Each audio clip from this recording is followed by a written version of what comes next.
Hey guys, it's me, Cynthia from Exabeam. I'm going to get you up to speed on an important tool in cybersecurity, ethical hacking. It's one of the most important and lucrative jobs in cybersecurity.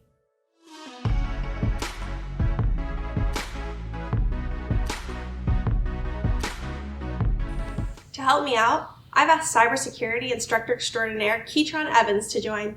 He'll be on in a bit, but let's go ahead and get started. Hacking in the realm of cybersecurity means gaining unauthorized access to a system or a computer. Ethical is defined as conforming to accepted standards of conduct. Ethical hacking is authorized hacking. It is hacking on the behalf of organizations who want to understand their weaknesses before the bad guys do. Ever see the movie Sneakers? Robert Redford heads a group of specialists who break into banks and other companies to show them where the soft spots are. Essentially, ethical hacking before the term even became popular. A vice president from IBM is credited with coining the term ethical hacker in 1995. Though the practice has been around longer than that, ethical hackers are also known as white hat hackers, to distinguish them from the bad guys, the black hat hackers. While we're on the topic of alternate names and colors, you may have also heard about red teams and blue teams. Teams of ethical hackers are called red teams.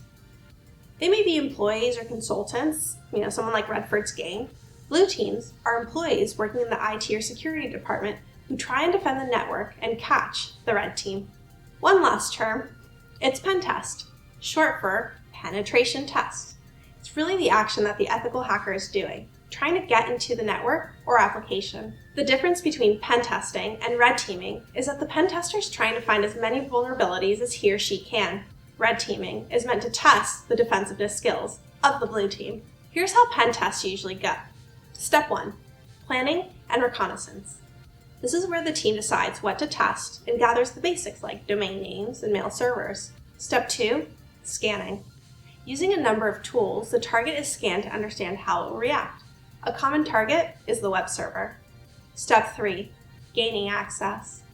The pen tester uses techniques like cross-site scripting, SQL injection, and backdoors to get in, or get information to help get in. Step 4, maintaining access. The pen tester, like an attacker, wants to get in and hide so they can stay longer to carry out other tests. Step 5, analysis and configuration. Understanding what was learned and what config changes are needed to prevent attacks. Now that you are up to speed, it's time to turn things over. Keatron, over to you. Thanks very much. Really excited to be on the Exabeam channel. I'm going to tell you how to get started, and there's a lot to learn. So this is just a summary, kind of a high-level overview of the things that you'll need to learn.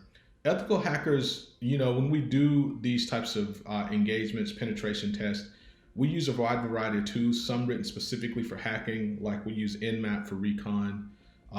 We use Metasploit for exploitation, and we have other things that we utilize too once we get onto the system. A lot of times we will utilize simply the things that are built in, like PowerShell that's built into Windows. We'll use the Bash shell that's built into Linux. For example, we use the things that are in there, and we call that living off the land, and it's something that we do to try to, cut down on suspicious tools showing up on the system. If you train to become an ethical hacker, you will learn recon techniques that we use to find targets, including passive recon, which is basically using open source like Google and things that you can find publicly. You will learn about vulnerability identification. In other words, you find a piece of software running on a system, and you will learn the techniques that's used to figure out what that software is vulnerable to, and eventually find an exploit. So then we get into exploitation, where you will use that vulnerability or an exploit written for that vulnerability to exploit that system and get on that system and take control of it. And then, of course, eventually we will try to cover our tracks and make sure that we would show you what that would look like from a real hacker perspective. And then the final part of that would be writing a report. We'd put together a report to show you all the things that we found, whether we were able to exploit them or not, how we did it, what our methodology was, and then give you some recommendations on what you need to fix. Who makes a good ethical hacker? Well, anyone who has the technical hands-on skills and a natural curiosity of how things work would probably make a good ethical hacker. Most traditional IT workers that come from a networking background or a development background, they have the proper skill set to launch into a career in ethical hacking. And it just kind of makes it a smoother transition. I've also had people that don't even have a background in anything technical. One of my best pen testers is actually, she majored in liberal arts, and that was her background. And she was just a curious person, and she always tinkered with technology, her own words. So she ended up being a better, one of the best pen testers I've ever had. If you want to learn, you can check out Infosec. This is where I do all my training, my professional training. I do some free stuff out there on the internet, but all of my professional training you can find on Infosec. And there's a lot of free training courses and things like that you can find that I've produced out there. With the Infosec courses that I teach, you can get certified in ethical hacking. Basically, you become a certified ethical hacker, and that's a credential that will follow you. And it has a lot of weight in a lot of different places that you might go and try to, get a job in ethical hacking or pen testing per se.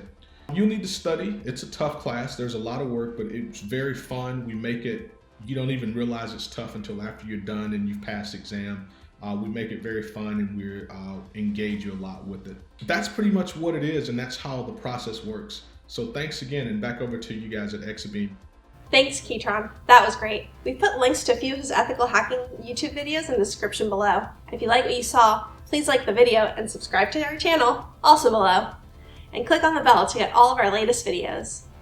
Feel free to ask any questions you have in the comments below. Either Keatron or I will answer.